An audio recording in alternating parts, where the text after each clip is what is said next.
warahmatullahi wabarakatuh. Hai teman-teman, kembali lagi di YouTube channel Ira Hanita.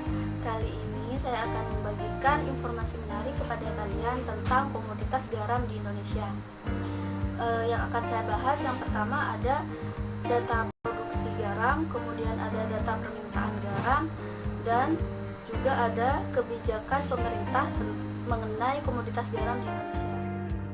Seperti yang sudah kita ketahui, 70% wilayah di Indonesia itu merupakan laut dengan garis pantai yang sangat panjang, yaitu mencapai 99.000 km.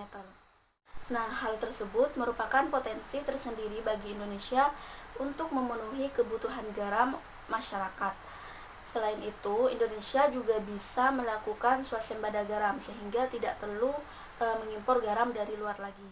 Di samping itu, permintaan masyarakat Indonesia terhadap garam tiap tahunnya itu semakin meningkat, baik itu untuk konsumsi ataupun untuk industri, sehingga perlu kiranya pemerintah meningkatkan produktivitas dari garam di Indonesia, karena masih banyak lahan di Indonesia itu yang belum dimanfaatkan sebagai lahan tambak, sehingga produktivitas dari garam itu juga sedikit dan tidak bisa mencukupi kebutuhan masyarakat baik untuk konsumsi maupun untuk industri. Selanjutnya adalah data permintaan garam, yaitu untuk kebutuhan garam industri tahun 2018. Kalian bisa lihat di sini. Yang pertama untuk jenis industri petrokimia yaitu sebesar 1.780.000 ton. Sedangkan untuk pulp dan kertas yaitu sebesar 708.500 ton. Kemudian untuk farmasi dan kosmetik yaitu sebesar 6.846 ton. Untuk tekstil dan resin yaitu sebesar 30.000 ton. Aneka pangan sebesar 535.000 ton. Dan untuk pengeboran minyak yaitu sebesar 50.000 ton. Selanjutnya penghasilan ikan 460.000 ton, pakan ternak 60.000 ton, penyamakan kulit 60.000 ton, sabun dan deterjen 30.000 ton, dan untuk kebutuhan garam lainnya yaitu sebesar 50.000 ton. Sehingga jika ditotal yaitu sebesar 3.770.346 ton. Data produksi garam dari tahun 2010, pada tahun 2010 sebesar 1.621.338 ton. Kemudian pada tahun 2011 sebesar 1.621.594 ton. Pada tahun 2012 yaitu 2.473.716 ton. Pada tahun 2013 1.090.000 ton.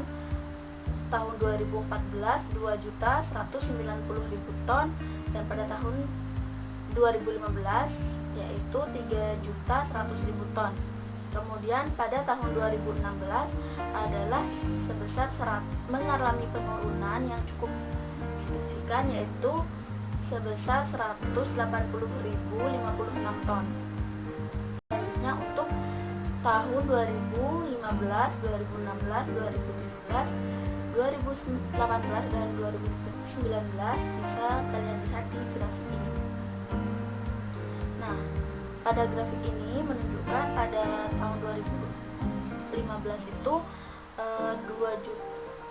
hampir 2,5 juta, kemudian mengalami penurunan pada tahun 2016 dan naik lagi pada tahun 2017, kemudian pada tahun 2018 juga mengalami kenaikan sampai 2 juta lebih, dan tahun 2019 kembali mengalami penurunan. Selanjutnya adalah potensi produksi dan pasar garam di tengah kondisi pandemi COVID-19. Nah, berbeda dengan sektor lain seperti ekonomi, kemudian pendidikan, dan lain sebagainya. Nah, dalam sektor pertanian ini justru semakin digenjot oleh pemerintah. Bagaimana petani tetap bekerja dan tetap menghasilkan produksi produk pertanian. sehingga ini merupakan potensi tersendiri bagi petani maupun pelaku usaha tani untuk tetap meningkatkan produktivitas dari garam. Hal ini dikarenakan permintaan masyarakat terhadap garam itu meskipun di tengah pandemi COVID-19 ini semakin meningkat, dikarenakan juga sekarang lagi bulan puasa. Oleh karena itu permintaan masyarakat terhadap produk pertanian atau pangan maupun non pangan itu semakin meningkat. Oke, selanjutnya adalah kebijakan pemerintah terkait dengan komoditas garam di Indonesia. Yang pertama ada pemerintah itu memberikan stimulus kepada para usaha tani, baik itu berupa uang, bantuan benda, dan lain-lain. Hal itu untuk mendukung pelaku usaha tani maupun UMKM juga untuk tetap menjalankan usahanya di tengah pandemi COVID-19 ini. Selanjutnya, pemerintah juga melakukan penyuluhan secara online terhadap petani, di mana di situ penyuluh pertanian itu memberikan materi terkait teknologi yang bisa digunakan oleh petani garam untuk tetap meningkatkan produktivitas dari garam. Selanjutnya adalah Kementerian Pertanian juga memerintahkan Banten, yaitu melalui BPPSDMP ke berbagai daerah untuk mendampingi Konstratani ataupun Gapoktan dalam melakukan usaha taninya untuk tetap meningkatkan produktivitas dari usaha tani. Yang terakhir adalah pemerintah juga mengurangi kuota impor garam dari luar sehingga garam lokal ataupun garam yang diproduksi di Indonesia bisa terserap oleh industri.